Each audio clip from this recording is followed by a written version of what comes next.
Deputy Commissioner Sir Ken Jones is with me. 96900 693 13 13 32. We're talking, Sir Ken, about the laws, the penalties. Are we tough enough? Do we have too many warnings? No, I think the range of penalties and sanctions is about right. I don't think that any more sort of incarceration, higher financial penalties, are going to suppress this any more than any other part of our approach.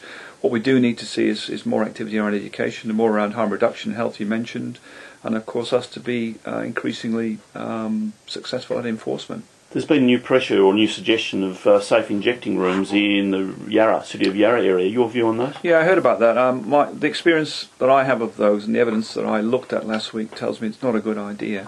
Once again, it sends a signal of tolerance. It leads to, within the immediate area, a complete degradation of the community and a complete loss of control in terms of other minor crime. It draws in all the wrong sorts of people. I'm not a fan of that. I'm a fan of clean needle schemes. There are other ways you can bring about the same effect, but I think that's not going to work. And certainly in Europe, where it's been tried, the evidence is not mixed in my view. I've had that discussion with the council on another station. I think the evidence is against it. The facility in Sydney, have we had a close look at that? I haven't. I tried to find out if there was anything online, and I couldn't find anything out about that. I went and visited. That was just after it opened some years ago. What about specific drugs? Heroin, where do we stand with heroin? Well, currently the price is around, say, $50 for a 0.2 gram cap, and I'm advised that's relatively stable. In terms of purity, we're seeing deaths from heroin overdose fall, so I would suggest that the purity is not as high as it was a few years ago when we were seeing horrendous deaths in Victoria. Currently we're running, as I said, about 78 deaths, which is about a third of the road toll, which is absolutely appalling. Well, it was up around the road toll a few years ago. Yeah. Amphetamines?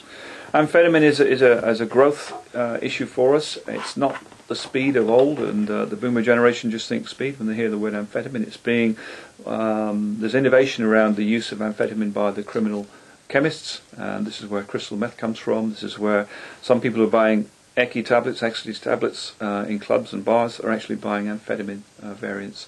So we're seeing a huge increase in amphetamine in the state, and we've had a number of very successful operations against amphetamine. You mentioned crystal meth. Is that common?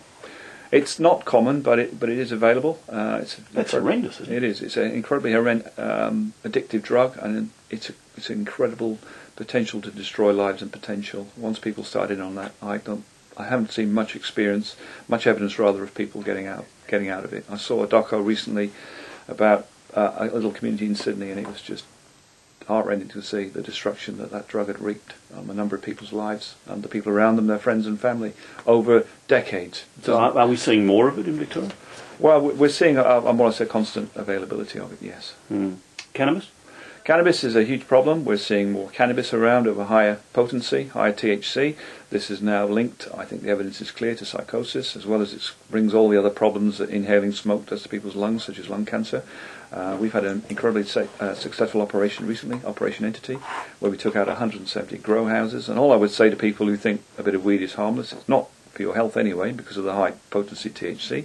But the other thing is that the people involved in that crop production, they were using the money to finance heroin importation. So when they're having their weed, just think about what they might be facilitating. It strikes me, it used to be a matter of considerable debate in this state, the drug issue, the drug problem. What do we do? How do we approach it? Yeah. The heat seems to have gone out of that. I wonder why. Yeah, I think it does. It sort of ebbs and flows. It can be a series of deaths that will make the media more sensitive and the public more sensitive. It can be, we've had a youngster recently overdose in another state on ecstasy and die. Can be that. A number of things can trigger it off, but it's kind of always there. I said earlier, it's like property crime. It's never going to go away, but we have to be effective in tackling it. We have to be as innovative and as strategic and lateral as the people who are chucking the stuff at us. Because the gang wars that cost so many lives, people say, well, are only gangsters killing each other? Yeah, which is dumb, really, isn't it? Bad. I've heard that argument before, bad on bad. I mean, who decides who's bad?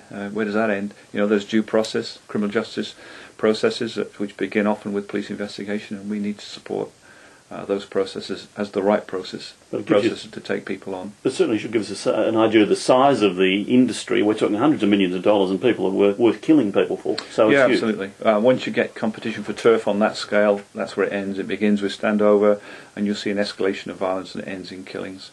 And that's sadly a pattern in every major city in the world, including Melbourne.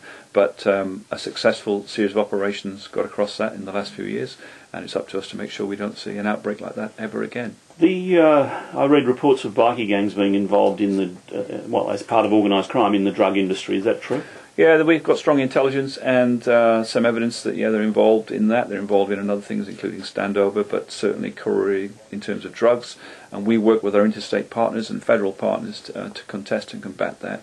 And those involved in the lifestyle that just ride bikes, and we've all seen them, fair enough. You can do what you want to do, but those of you, it's a minority involved in organised crime, we're on to you, we're going to target you, we're going to take you on.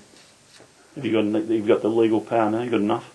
We've got enough powers to take on the hardcore that we're looking at, but we have been in discussion with the previous government and this one on anti-fortification laws and other issues too, and we're watching with interest the association laws in other states, because any and all effective tools ought to be at our disposal. So you wouldn't rule out the association laws yet? Well, we'll see. I think it's a question of whether they're going to get up in other states. There's proper constitutional challenges, and ultimately it's for politicians to decide, where the balance is going to be struck. But clearly, if people are going to band together, and the declared purpose of an organisation is to flout our laws, well, I can't see that that's a sensible thing for a state to tolerate. But it's never as black and white as that, of course. And as other states have discovered, it's not that easy. But we are, as I say, keen to talk to government about legislation around anti-fortification, asset seizure, which is an incredibly effective tool. And as I say, it's for the minority within these groups that use these groups to cloak criminal activity. We're onto them. What do you mean anti-fortification? Well, I think it's a bit of an insult within a neighbourhood community to see a clubhouse that's massively fortified, and I've seen them with barbed wire and all the rest of it, and I think, well, why would you want to do that? And I think that sends the wrong signal to the community that there's something going on inside there, or they need to defend themselves against violence to the extreme of putting up these fortifications. But it's also, fortification laws may be useful to us for human trafficking, drug trafficking, because people involved in those vile trades will fortify premises where they keep women in subjugation, where they cut drugs up. So that's another useful a useful law to have to combat that. Are some of the bikie gangs moving into the area occupied by Mockbell and Williams?